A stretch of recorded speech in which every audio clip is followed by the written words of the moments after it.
O nosso conteúdo de hoje é a ortografia, que sabemos que a ortografia vem cada vez mais se atualizando, né?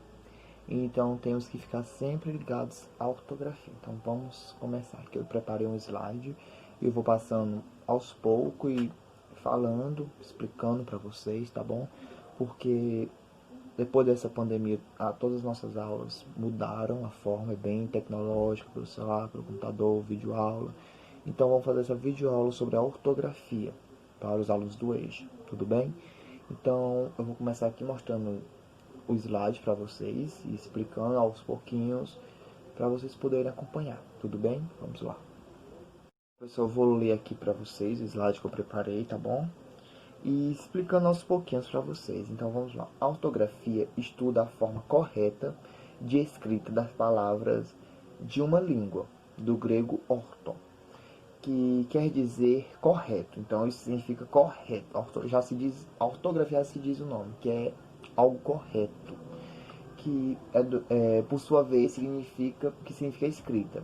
Trata-se de acordos ortográficos. Então, tempos atrás tivemos uma mudança na ortografia, que também na nossa aula eu vou estar mostrando para vocês essa mudanças na ortografia. E as regras ortográficas referem-se à normalização de escrita de palavras a partir de fatos observados na língua. A ortografia é, pois, uma convenção que tem que ser obedecida. Sim, então temos que obedecer à ortografia, pois ela tem várias regrinhas que como que eu posso dizer, difícil para a gente estar entendendo, mas vamos lá que a gente consegue. E a ortografia é parte da gramática, que se encarrega de forma correta de escritas das palavras da língua portuguesa. Então a ortografia faz parte da gramática, juntamente com a portuguesa. Então é uma mistura que vem cada vez mais regras. Então junta ortografia, gramática e assim vai. E as orientações ortográficas levam em conta a etimologia, que é a origem das palavras, bem como a fonologia, que é os sons, de modo que a ortografia se escreve numa categoria ainda maior da gramática, que é justamente com a fonologia. A ortografia é o conjunto de regras da gramática normativa, que define a forma correta da escrita das palavras na forma culta, padrão de uma língua. A ortografia se encarrega de determinar o uso correto das letras e dos sinais de acentuações e pontuações. Então, a ortografia se responsabiliza pela forma das letras corretas, acentuações e pontuações. Então, tudo isso vem da ortografia. Onde que a gente coloca a pontuação certa, acentuação, que a gente confunde muito. Então, através da ortografia, a gente vai aprender isso. Agora eu vou passar aqui para vocês, para me mostrar mais um pouco sobre a ortografia. Então, a escrita correta das palavras de uma língua está relacionada tanto com critérios ligados à origem das palavras etimológicos, quanto aos ligados aos fonemas, pois a forma de grafar e escrever as palavras é fruto de uma convenção social, pois de acordos ortográficos que envolvem os diversos países em que uma língua é reconhecida como sendo idioma oficial.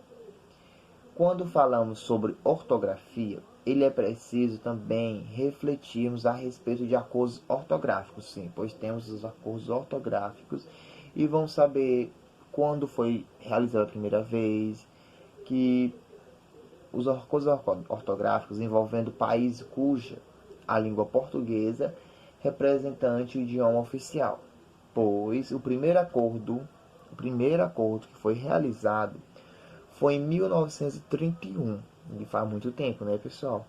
Pois com o objetivo de promover a unificação dos dois sistemas ortográficos. Então, veio com esse objetivo, que é promover a unificação dos dois sistemas ortográficos. O objetivo era esse. Então, entretanto, não obteve êxito. No Brasil, houve reformas ortográficas nos anos de 1943. Teve uma reforma ortográfica em 1943, 1945, 1971 e 1973. Em 1986, no Rio de Janeiro, houve um encontro de todos os representantes dos países, pois em 1986, no Rio de Janeiro, houve um encontro de todos os representantes dos países, no Rio de Janeiro, países lufunosos. No Rio, em 1986, ocorreu esse evento, ficando estabelecido de acordo ortográfico de 1986, mas também foi inviabilizado, pois, então, nesse ano de 86, fizeram esse encontro, só que foi inviabilizado. E agora eu vou mostrar para vocês algumas palavras que mudaram de acordo com a ortografia, de uns tempos para cá que foram mudando, beleza? Então vou mostrar aqui para vocês no slide. No nosso slide tem algumas palavras da ortografia antiga e a nova ortografia. Pois na antiga, a brotanoide tinha acento no O. Já podemos ver que na nova não tem mais esse acento. Da mesma forma, a butiloide também tinha acento e na nova não tem mais esse acento.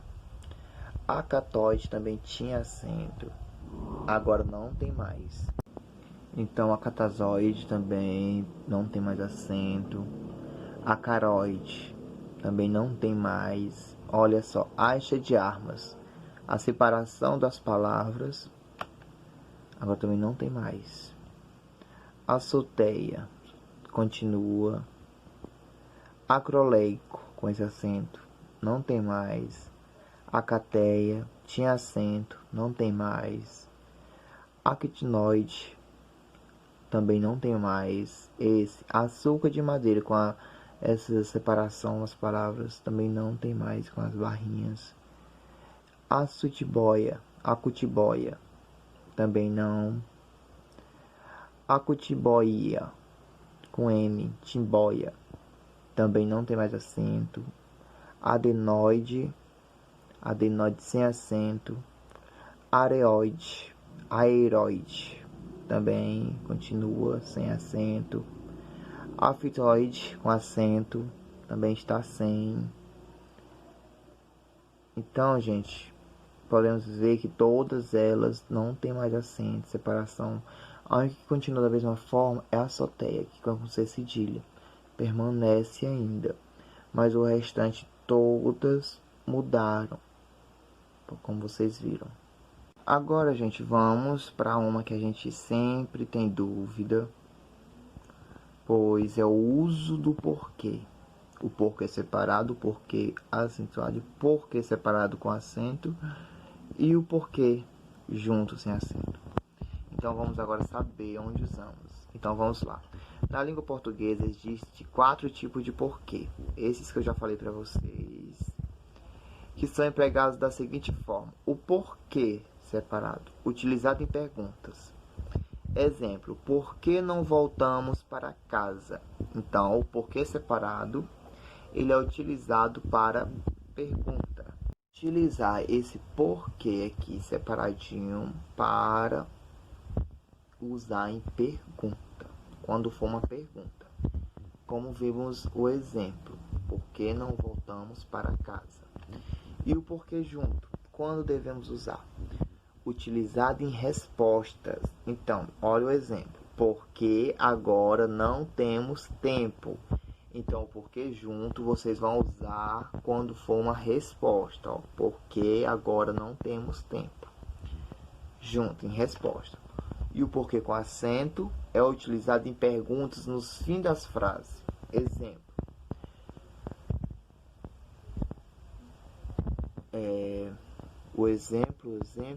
exemplo. Você não gosta dessa matéria? Por quê?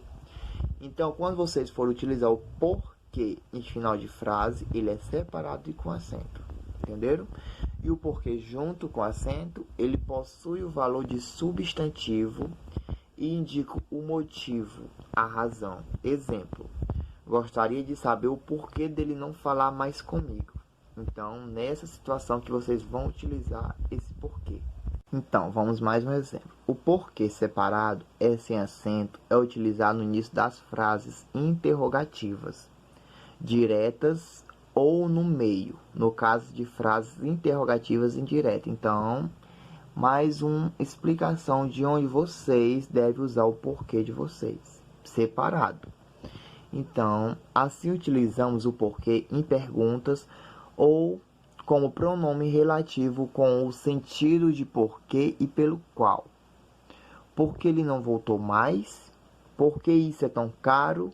Queria saber por que você não me telefonou ontem. Então, vocês vão usar ele quando for uma pergunta. E quando usado no meio das frases, porque ele tem a função de pronome relativo, pode ser substantivo, por qual e pelo qual. Aqui vamos ver o exemplo. O local por que passei é muito bonito.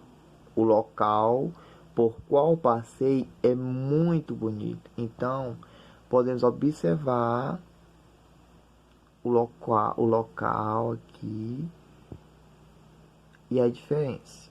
Então, vamos. A razão por que sobra sempre para mim, eu não sei. A razão pela qual sobra sempre para mim, eu não sei. Então, vocês podem perceber a mudança que a ortografia faz. Vamos lá, mais um. Não sei o motivo por que as pessoas têm dúvidas. Não sei o motivo pelo qual as pessoas têm dúvida. Então, podemos observar a diferença aqui. Porque junto, ele é escrito junto e sem acento. Ele é utilizado em respostas. Ele exerce a função de uma conjunção subordinada casual ou com coordenativa e explicativa. Pode ser substituído por palavras como pois ou pelas expressões para, que e uma vez que. Exemplos. Não fui à escola ontem porque fiquei doente. Leve o casaco porque está frio. Não preciso de mais exemplos, porque já entendi. Então, aqui temos os exemplos de quando podemos usar esse porquê junto em respostas. O porquê escrito separado e com acento circunflexo, ele é usado em perguntas nos fins das frases, interrogativas diretas ou de maneira isolada. Antes de um ponto, mantém o sentido interrogativo ou exclamativo, como o almoço não foi servido porque andar a pé, porque não vai errar mais, porque. Então, aqui temos alguns exemplos de como podemos usar o porquê separado com acento. Já usado nessa forma, o porquê escrito junto com acento circunflexo, ele possui o valor de substantivo na frase significativa, motivo ou razão. Ele aparece nas sentenças precedidas de artigo, pronome, adjetivo ou numeral, com o objetivo de explicar um motivo dentro da frase. Então, ele vai explicar algo dentro da frase. Então, ele serve para explicar.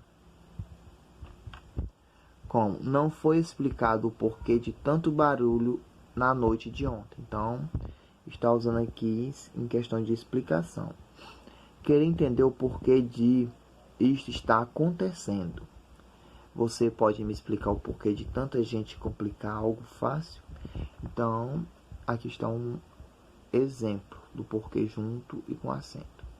Então, gente, aqui temos alguns exemplos, como vocês poderam ver no nosso slide, do uso do porquê e quais as formas e onde podemos utilizar de ordem ortográfica correta.